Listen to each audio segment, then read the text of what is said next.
We'll be working on a parallel effort with the Gulf nations to address non-nuclear issues such as the conventional ballistic missiles, which we'll be talking about, and support. I mean, they have to have some because other people have some. You got to have some. Somebody said you shouldn't give them more. And I have guys. I like some of these guys, but I don't think they're smart. Sir, you shouldn't let them have any missile. I said, well, what am I going to do? They're going to let Saudi Arabia have missiles, but they can't have them? Yes, sir. It doesn't work that way, you know. It doesn't work that way. And missiles aren't the problem. Missiles they hurt a little location, but they don't blow up the planet. So the Gulf nations will address the non-nuclear issues. We'll be talking about the ballistic missiles, and we'll talk also about the terrorist proxies that they have. That we don't want that to happen. But I want to thank our partners in both Pakistan and Qatar. These people work so hard. And they knew them a little bit. In the case of Pakistan, quite well. In the case of Qatar, they were sort of at odds. And, you know, Qatar was great because they had right next door. When I flew from there, from that location to Saudi Arabia, I'd fly for 40 minutes, and I'd fly to UAE for 40 minutes to great leaders there, by the way. In case of Saudi Arabia, the father's still alive, and he's fantastic, and the son is going to be great. He's going to be great. The Crown Prince. And Mohammed at UAE is an incredible warrior. He was dropping bombs. Last week I said, who the hell's dropping all those bombs? It was UAE. He's a good fighter, Mohammed. But every administration for decades has sought to get Iran to relinquish its nuclear ambitions, but the threat only got bigger, the words got bigger and bigger and stronger and bigger, and nothing ever happened.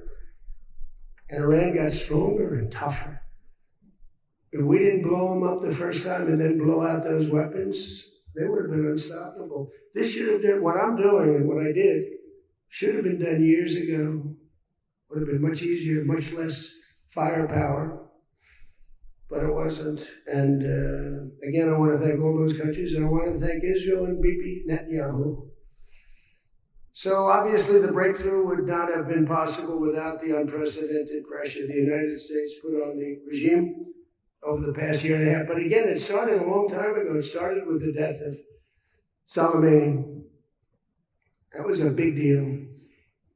No president in history has ever been tougher on Iran than I have, and they know that. And by the way, if they don't honor the agreement, or some things aren't even mentioned in the agreement, it's a memorandum of understanding, but we have an understanding of certain things without writing it. And if they don't honor that, we'll probably go back to bombing them until they honor it. You know, it's amazing what bombs can do. So I say it, the Obama deal was a road to a nuclear weapon, and let's call it the Trump deal, was a wall for a nuclear weapon that the nuclear weapon could not get through. Nobody's going to get through it. We built a wall, they weren't going to have it, and that's what we have right now. And it says very clearly, the most important clause to me too, number one, the Strait opens, but that's much less important than the other clause. Clause number whatever, 5, 8, is a very strong statement that they will never have a nuclear weapon. And it doesn't say they'll have one in 5 years, or 10 years, or 20 years. With Obama, they were able to enrich very quickly. This agreement now provides Iran with a historic opportunity. If they follow the path of cooperation, will have opened for them. Their country will have a chance to survive. Now think of it, you know, they have 91 million people. People want me to bomb the bridges. Why don't I bomb? I already did, because, you know, they went back on one of their promises and they bombed their biggest bridge, the equivalent of that was the George Washington Bridge of Iran. We bombed that bridge. You saw that. One quick strike by an F-22, the most beautiful fighter jet ever made, by the way. In fact, we're ordering some more of them. We're bringing it out because it's so effective. It's incredible. It's incredible. Look, we have the greatest military in the world. Those B-2 bombers are unbelievable. Who would have thought they could handle, each had 2 because the flight was so long, but they handled 3 of the biggest, heaviest bombs, hundreds of thousands of pounds, and they handle them like they're nothing. It's amazing. And also they're undetectable. They flew into Iran, totally, think of it, totally undetected. Now Iran's waiting for them. They're waiting for them. And they never saw them.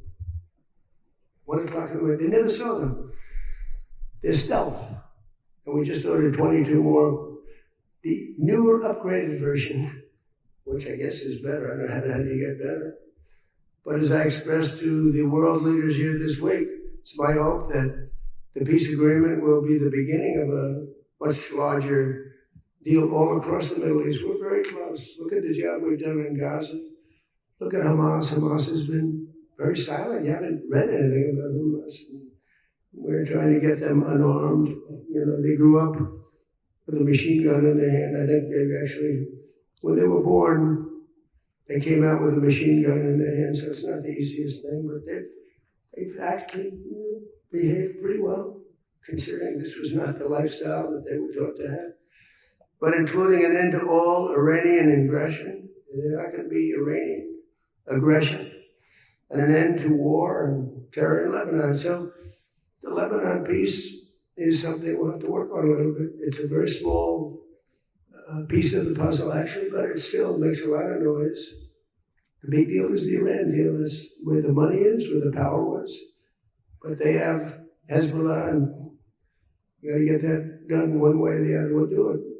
I think Israel can do a much better job on it. Syria would love to do it. I was very responsible for the gentleman in Syria that's now the president of Syria. He's done a tremendous job. He's put that country together in a year and a half. Sort of like our country, a year and a half. It's pretty simple. Please don't put him there. He's a very violent man. Al-Qaeda. He said, well, I know one thing, a Boy Scout's not going to work. And he's actually done a very good job. He'd love to go in it. You know, Hezbollah is an enemy of his, and he'd go in it, but he wouldn't knock down buildings every time he hears there's somebody. He'd just go and get them with precision. But I don't know that people want that. Maybe they don't. Maybe Lebanon doesn't. We have to be guided a little bit by Lebanon. And by the way, the president is going to be coming, Prime Minister, President, going to be coming over to see us very shortly, over the next week or two. Good man is, man is living. What a tough life he's got, because he's got tough groups of people.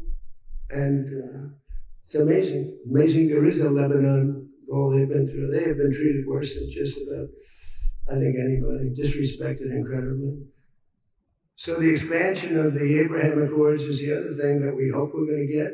And I think Saudi Arabia, if they lead the way, they'd be doing themselves a big favor, because everybody that's in it, UAE went in right from the beginning. Again, he's a warrior. And they never got out. Nobody ever got out. Do you think maybe during the war? They were all afraid of, everybody was afraid of Iran. And that's why we ended up with the original members. But then when the election was rigged, that's right, and I wasn't here at all, nobody cared about anything. The country went to hell in every way. That was the least of it. Middle East was the least of the country went to hell, allowing 25 million people into the country, unchecked and unvetted.